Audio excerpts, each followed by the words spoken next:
Bismillahirrahmanirrahim. Assalamualaikum warahmatullahi wabarakatuh.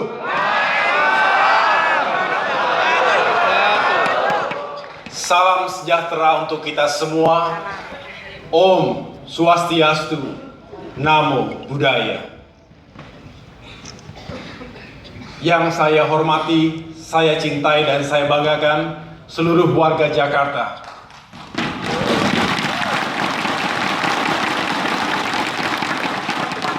Selamat datang dan selamat bertemu kembali dengan saya dan Pok Silvi dalam pidato politik Agus Harimurti Yudhoyono dan Silviana Murni.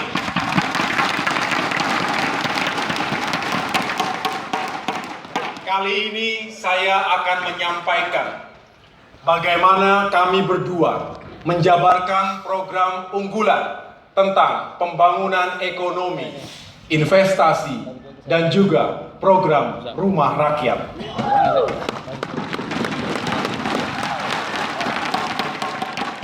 Saya ingat beberapa hari yang lalu, saya berdialog dengan sejumlah pelaku dunia usaha, di antaranya pengurus dan anggota Kadin DKI Jakarta.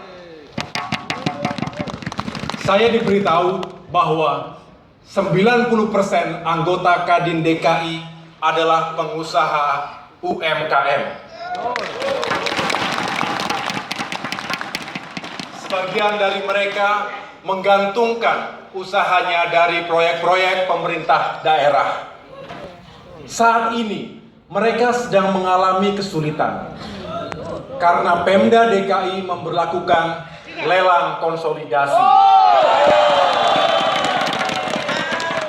Contoh kecil, lelang pengadaan alat tulis kantor atau ATK senilai 100 hingga 200 juta rupiah di tiap unit dalam sebuah instansi dikonsolidasikan atau digabungkan menjadi lelang ATK untuk semua instansi, sehingga nilai proyeknya melonjak tajam menjadi miliaran rupiah. Betul itu? Akibatnya para pengusaha kecil yang hanya memiliki modal ratusan juta rupiah tidak dapat mengikuti lelang itu. Betul? Secara otomatis, lelang konsolidasi ini meminggirkan pengusaha-pengusaha kecil dan menengah yang justru jumlahnya paling banyak.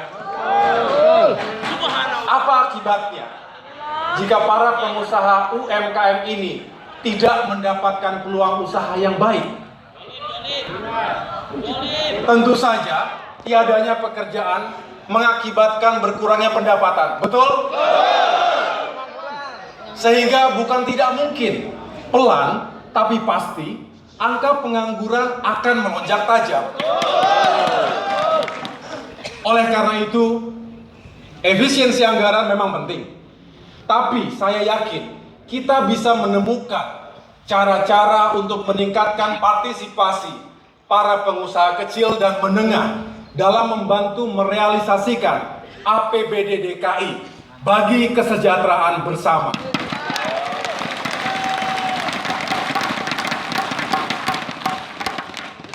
Pada saat yang sama, saya yakin para pengusaha memiliki komitmen yang tinggi dalam transparansi dan juga good corporate governance. Kuncinya adalah semua pelaku usaha mesti diberikan ruang dan peluang untuk mengembangkan usahanya. Setuju tidak? Saya juga teringat pertemuan beberapa hari lalu dengan komunitas investor, pialang, dan analis pasar saham.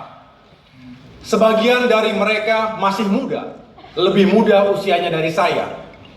Tapi di tangan mereka ada tanggung jawab investasi bernilai triliunan rupiah. Luar biasa. Dua hal utama yang menjadi perhatian mereka adalah soal keberlanjutan dan kepastian dari usaha mereka, serta keamanan dan ketertiban sosial di Jakarta. Saya yakinkan kepada mereka, saat warga Jakarta, jika insya Allah mempercayakan saya dan Pok Silvi untuk memimpin. Kami akan menjamin keberlanjutan program-program yang memang bermanfaat bagi rakyat banyak dan dunia usaha.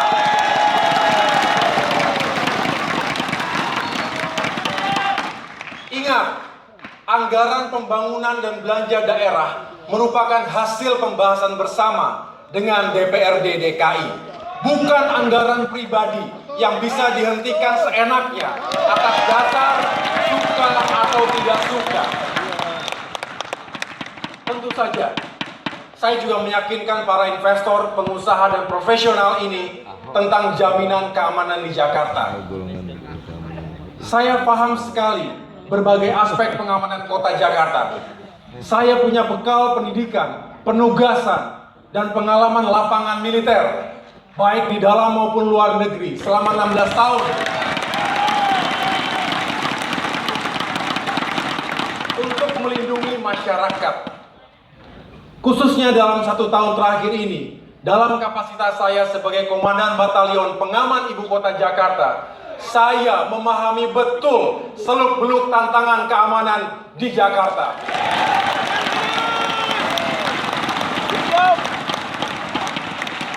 Selain itu, tentunya saya sangat bersyukur ditunjang oleh pengalaman fosil yang selama 31 tahun mengabdikan dirinya sebagai birokrat yang andal yang melayani warga Jakarta.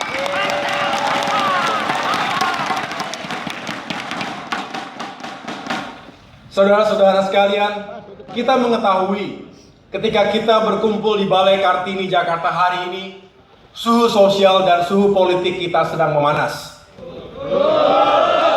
Yang penting hati kita tetap adem, betul ya?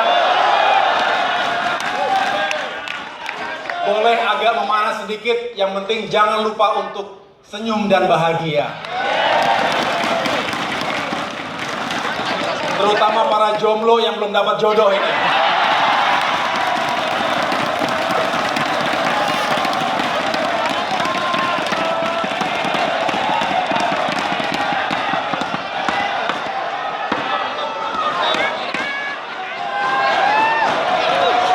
Kalau saya menjadi gubernur, saya juga insya Allah akan membuka rumah aspirasi buat para jomblo.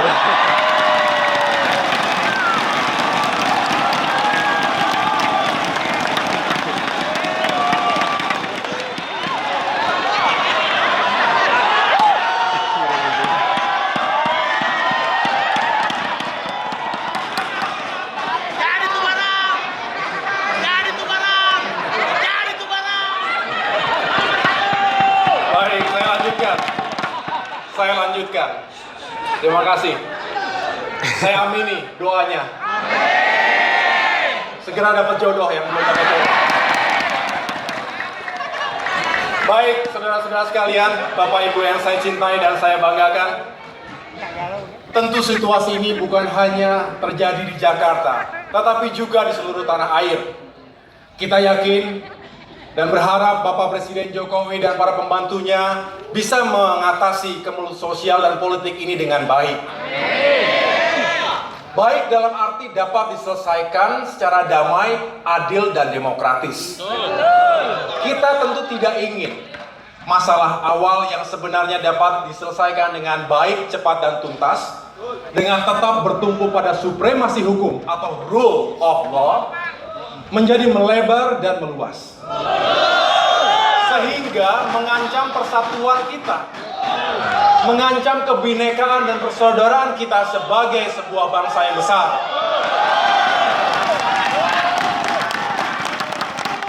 Saya secara pribadi tentu menghimbau dan mengajak agar semua pihak untuk ikut serta berbuat untuk memulihkan suasana yang kurang baik ini.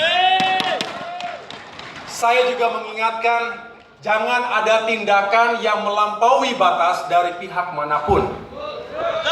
Mari kita cegah terjadinya aksi kekerasan yang tidak perlu, utamanya di Jakarta yang kita cintai bersama.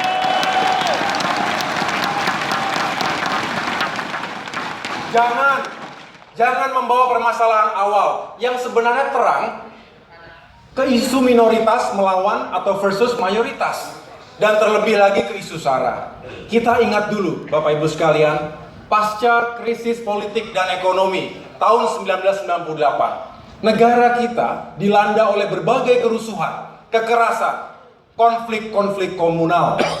Dan sejarah mencatat, diperlukan waktu 7 tahun paling tidak untuk kembali memulihkan dan membuat politik kita stabil dan keamanan dalam negeri dapat terus terjaga.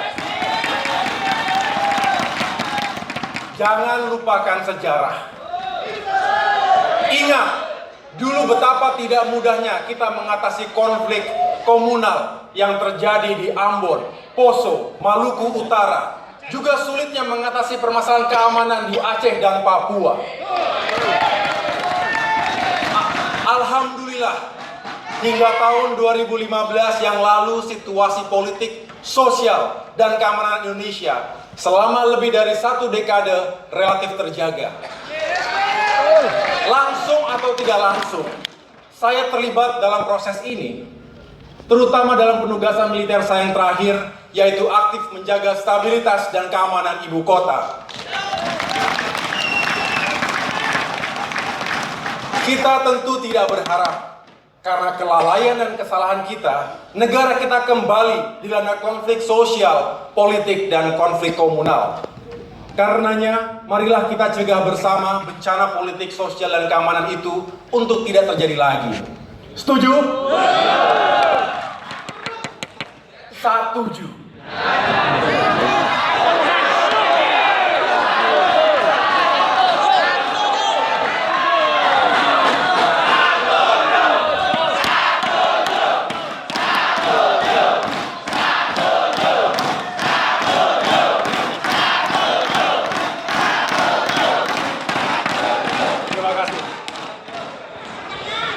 Saudara-saudara yang saya cintai dan banggakan, mengapa saya memiliki keyakinan untuk bisa memimpin lebih baik dalam kemajemukan dan kebinekaan masyarakat Jakarta? Pertama, ketika saya mengikuti pendidikan di Akademi Militer Magelang, saya belajar tentang pendidikan dasar semua agama yang ada di Indonesia, agar kami bisa saling mengerti perbedaan masing-masing dan saling menghargai satu sama lain. Kedua, di setiap penugasan sebagaimana prajurit TNI lainnya, saya bisa hidup dan biasa hidup berdampingan dalam kemajemukan dengan damai. Tidak ada istilah menang-menangan, baik mayoritas maupun minoritas. Itulah mengapa ada istilah TNI adalah benteng kebinekaan dan benteng NKRI.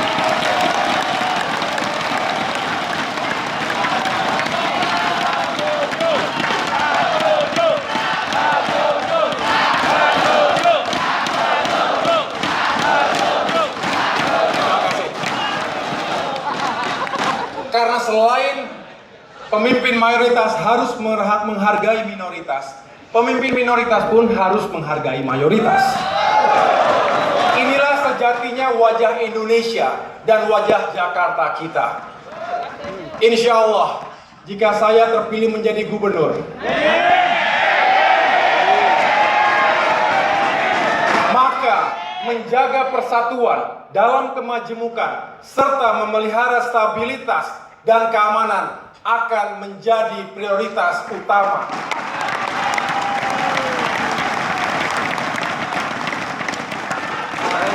Karena saya meyakini bahwa stabilitas dan keamanan merupakan prasyarat utama bagi pembangunan ekonomi dan sosial di Jakarta.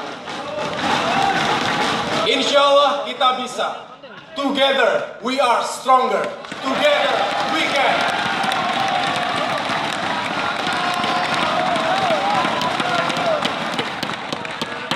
Bapak, Ibu, saudara-saudara yang saya muliakan, sebelum saya berbicara lebih lanjut mengenai tema besar pidato politik saya hari ini, izinkan saya untuk mengingatkan kembali 10 program unggulan yang kami usung apabila saya dan Pak Silvi diberikan amanah untuk memimpin Jakarta. Ke-10 program unggulan itu adalah program 1, bantuan langsung kepada golongan miskin dan kurang mampu. Program 2, pengurangan pengangguran dan penciptaan lapangan kerja. Program 3 adalah peningkatan pendidikan dan kesejahteraan guru. Kita baru saja memperingati Hari Guru Nasional. Tentu, saya dan Pak Silvi ingin sekali meningkatkan kesejahteraan para guru di Jakarta.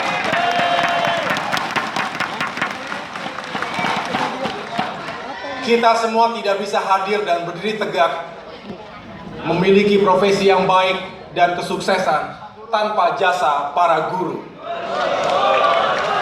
Oleh karena itu, mari kita selalu mengenang jasa para guru dan juga memperhatikan kesejahteraannya. Itu pasti dulu. Terima kasih. Program keempat adalah peningkatan pelayanan kesehatan masyarakat. Program 5, peningkatan pertumbuhan ekonomi, investasi, dan stabilisasi harga. Program ke-6 adalah peningkatan pembangunan infrastruktur dan perumahan. Program 7 adalah menjadikan Jakarta sebagai kota pintar, kreatif, dan ramah lingkungan. Smart, Creative, and Green City. Program ke-8 adalah peningkatan keamanan kota dan kerukunan warga. Program ke-9 adalah penegakan hukum dan keadilan bagi semua. Justice for all.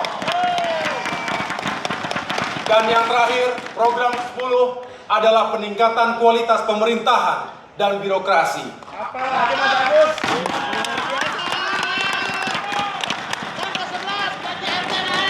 Saya dan Pak Silvi yakin bahwa ke-10 program unggulan tersebut itu adalah realistis, achievable, dan dapat menjawab berbagai permasalahan serta tantangan yang krusial di Jakarta. 2 minggu yang lalu, saat pidato politik di GOR Jakarta Utara, pasti ya. Secara khusus telah saya sampaikan program konkret untuk mengurangi kemiskinan, mengurangi pengangguran dan menciptakan lapangan pekerjaan, dan melakukan pemberdayaan terhadap komunitas.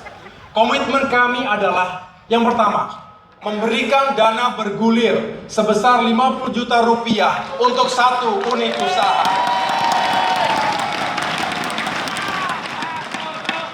Ini bukan program bagi-bagi uang, tetapi benar-benar untuk menggerakkan masyarakat yang saat ini belum memiliki pekerjaan, berada dalam kategori pengangguran terbuka, untuk masuk ke lapangan pekerjaan, memulai usahanya, menyerap lapangan kerja, dan pada akhirnya meningkatlah kesejahteraan mereka.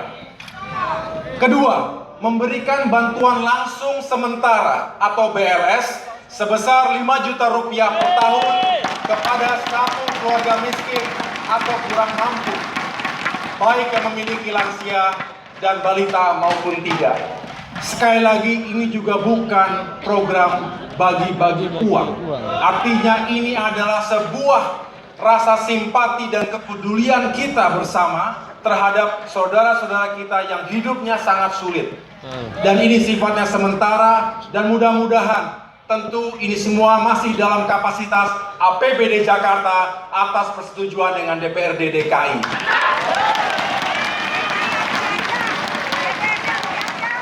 Yang ketiga, melakukan pemberdayaan komunitas RT RW, di mana kita akan menganggarkan 1 miliar rupiah per RW per tahun.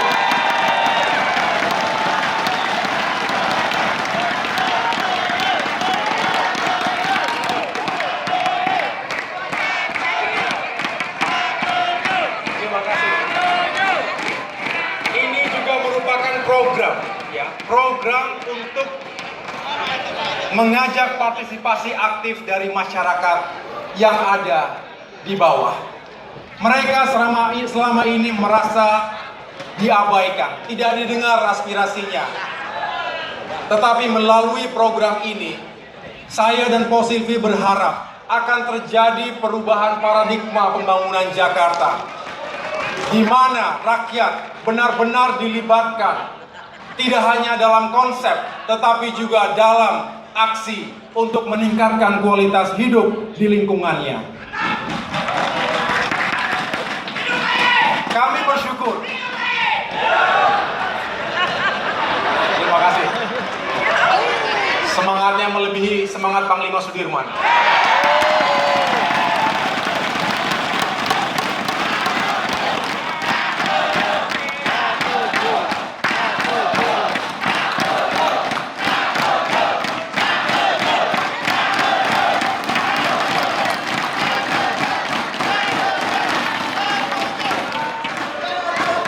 Saya lanjutkan. Kami bersyukur bahwa warga Jakarta menyambut baik program-program pro rakyat ini. Ketika bertatap muka dengan warga, mereka sangat antusias dan memberikan apresiasi seraya berharap agar program-program ini dapat direalisasikan secara tepat sasaran. Terhadap berbagai kritik dan pertanyaan yang menyaksikan apakah program ini dapat dijalankan, hari ini saya pastikan bahwa keseluruhan program tersebut dapat dijalankan dengan baik.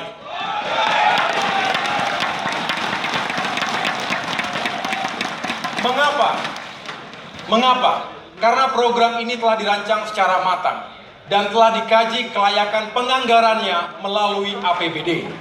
Insya Allah, program yang diperuntukkan langsung bagi rakyat ini akan didukung oleh DPRD DKI. Itu harapan kita bersama. Bapak, Ibu, saudara-saudara sekalian yang saya cintai dan saya banggakan, dalam town hall meeting ini, saya akan berbicara 3 hal yang amat penting, yaitu pembangunan ekonomi, investasi, dan program perumahan atau program rumah rakyat. Dalam pidato politik saya yang pertama, saya mengatakan bahwa banyak yang telah dicapai Jakarta di bawah kepemimpinan gubernur-gubernur terdahulu. Namun, dewasa ini tak sedikit permasalahan yang serius yang harus kita atasi bersama. Betul? Untuk itu saya mengajak Bapak Ibu sekalian untuk melihat sekilas permasalahan ekonomi yang dihadapi Jakarta saat ini. Pertumbuhan menurun. Betul? Sektor real tertekan. PHK terjadi. Harga-harga meningkat. APBD tidak kredibel. Pelaku bisnis khususnya usaha kecil dan menengah terpinggirkan. Keyakinan investor menurun. Dan sebagian masyarakat gamang terhadap masa depannya. Galau, betul? Ini kok banyak yang galau seperti sini.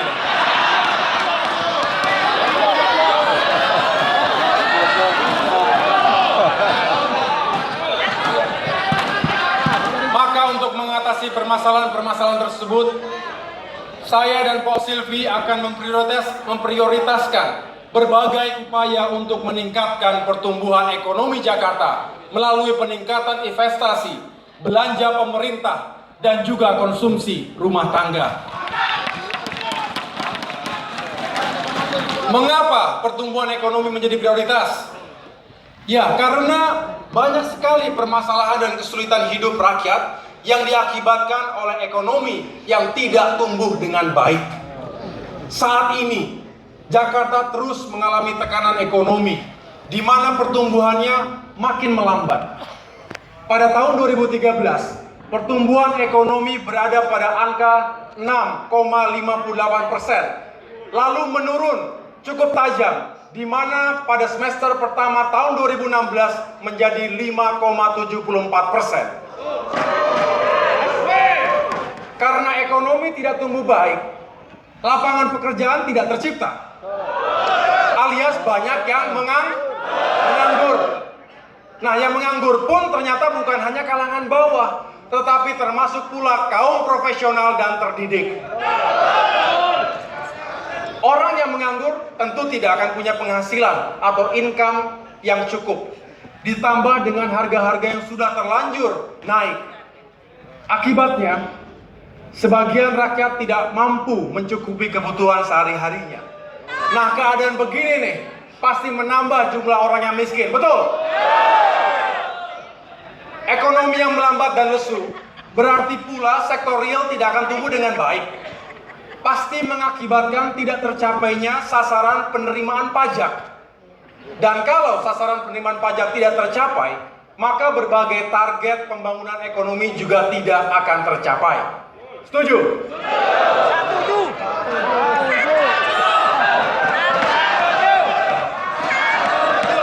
Terima kasih.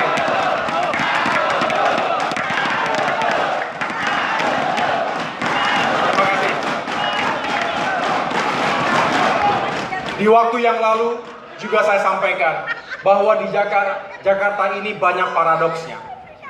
Satu diantaranya adalah ada golongan yang hidupnya makmur, amat kaya raya, dan bermewah-mewah, sementara ada pula golongan yang miskin dan sangat miskin, yang untuk makan sehari-harinya saja sangat sulit. Tentu keadaan begini tidak adil kalau kita biarkan, dan tentu rasanya tidak bermoral kita jika tidak berupaya dengan keras untuk mengatasi ketimpangan ini. Setuju?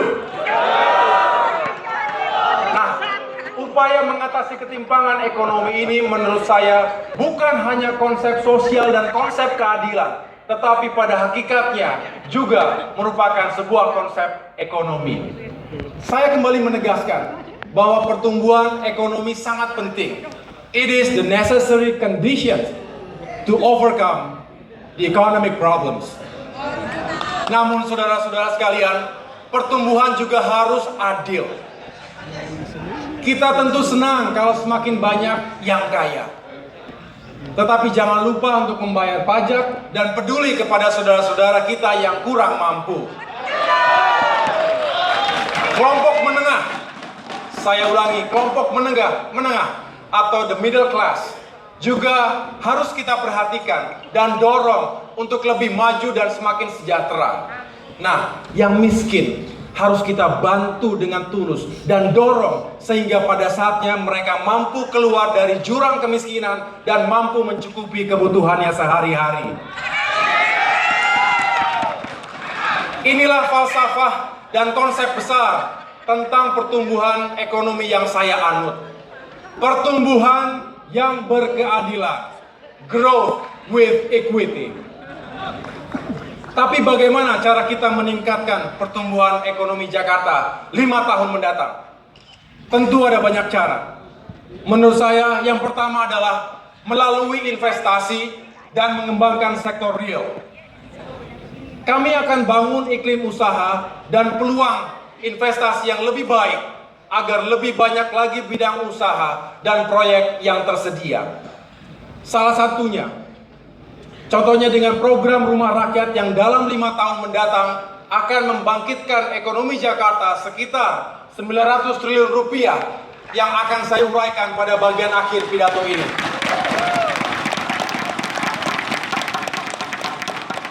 Saya tahu bahwa usaha itu ada yang dijalankan oleh bisnis besar, ada juga yang mikro, kecil, dan menengah.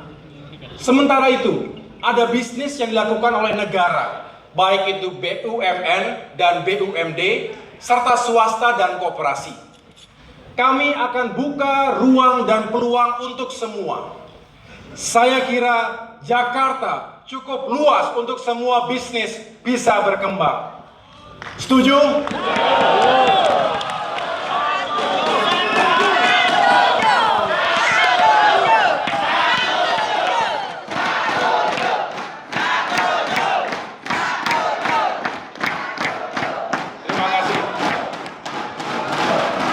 Saya mendengar keluhan dari usaha mikro, kecil, dan menengah yang seolah peluang bisnisnya tertutup karena kalah bersaing dengan usaha-usaha besar. Kita tentu tidak ingin ada kepincangan dan juga ketimpangan antar sesama pelaku bisnis. Karenanya, dengan perlakuan yang adil, harapan saya adalah semua mendapatkan kesempatan dan semua bisa berkembang. Saya ulangi, semua mendapat kesempatan dan semua bisa berkembang.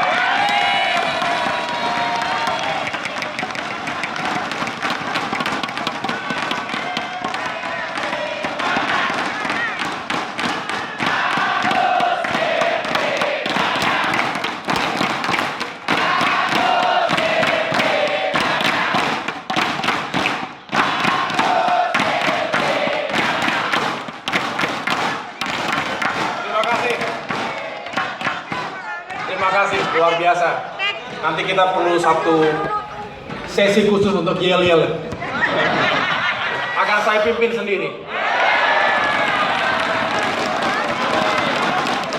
Baik, saya lanjutkan. Saya dalam kesempatan ini menyampaikan bahwa kita ingin menginginkan peran pemerintah daerah yang proporsional di dalam pembangunan ekonomi Jakarta guna menjamin adanya keadilan dalam dunia usaha. Masih berkaitan dengan dunia usaha dan investasi, saya mendengar kekhawatiran bahwa jika saya terpilih menjadi gubernur, diisukan proyek-proyek infrastruktur akan saya hentikan. Bahkan ada yang mengatakan investasi dan bisnis yang sudah mendapatkan izin katanya juga akan dibatalkan. Perlu saya sampaikan dan tegaskan di sini, rumor itu 100% tidak benar.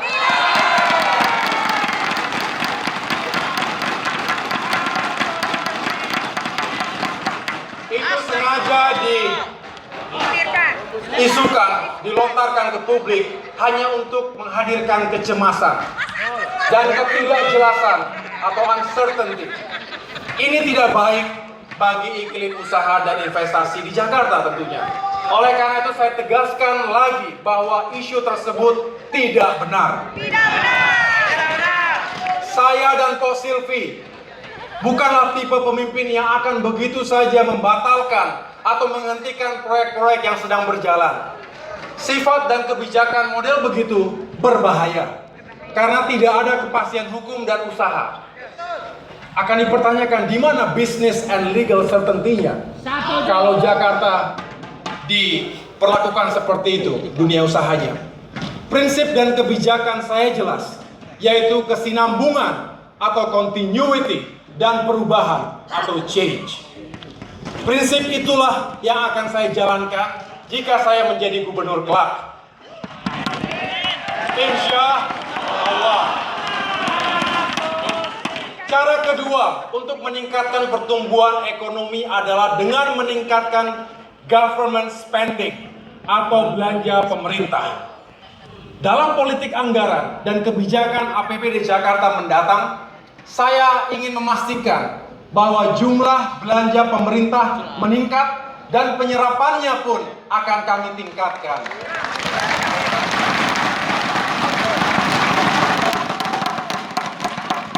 Dengan belanja pemerintah yang semakin besar, pertumbuhan ekonomi Jakarta dapat kita tingkatkan.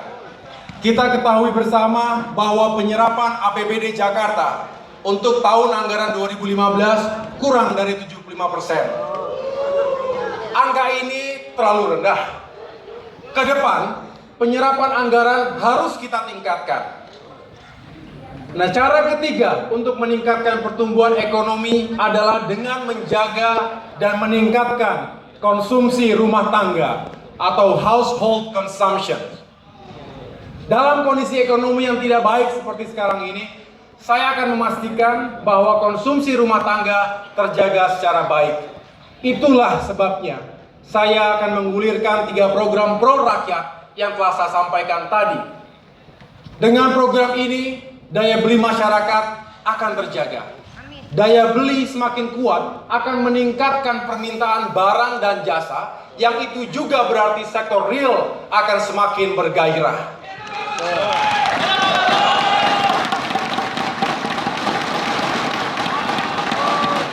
Jadi saya ulangi lagi bahwa dengan ketiga cara itu, yaitu meningkatkan investasi, meningkatkan government spending atau belanja pemerintah, dan meningkatkan household consumption atau konsumsi rumah tangga, maka saya menetapkan sasaran pertumbuhan ekonomi meningkat dari 6,0% di tahun 2016 menjadi 7,1% di tahun 2022.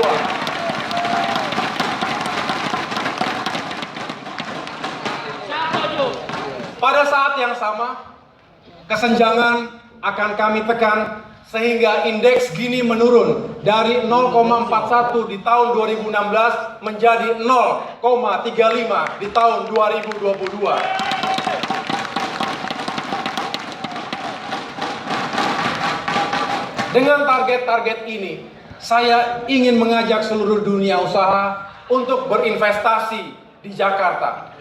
Oleh karena itu saya mengajak Kadin Jakarta. Mana Kadin di sini? Ada perwakilan Kadin?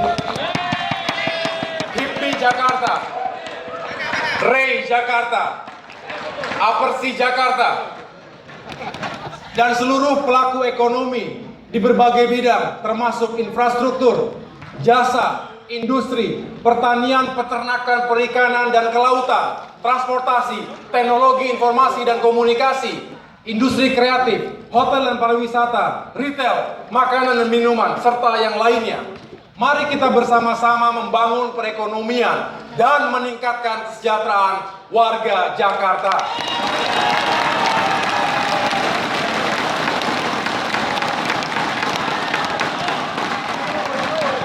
Bapak, Ibu, saudara-saudara sekalian, warga Jakarta yang sangat saya cintai dan banggakan.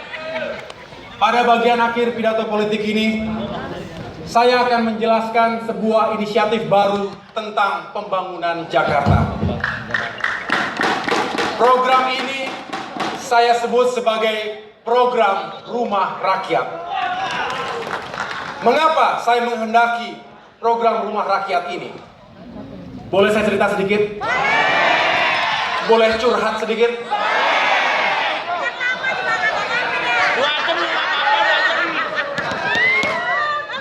Begini, saudara-saudara sekalian, dulu saya waktu masih kecil, saya beserta adik saya di sini ada Mas Ibas.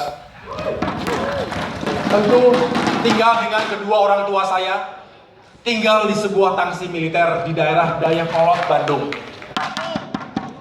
Ketika itu rumah dinas kami sangat kecil dan tidak memiliki kamar mandi. True story ini, ya. Sedih. Namanya juga anak kolong.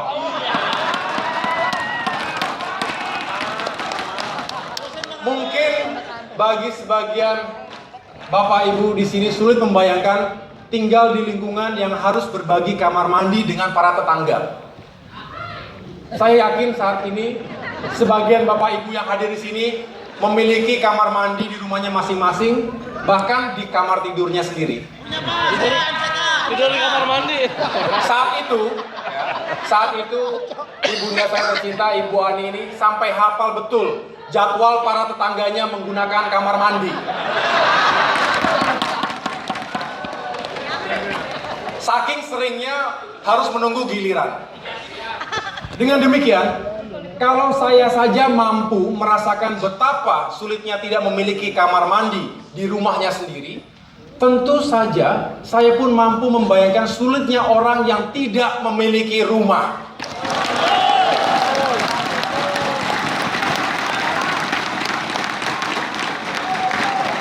Oleh karena itu, Bapak Ibu sekalian, persoalan pembangunan perumahan rakyat saya pandang sebagai agenda dan prioritas penting dalam pembangunan Jakarta.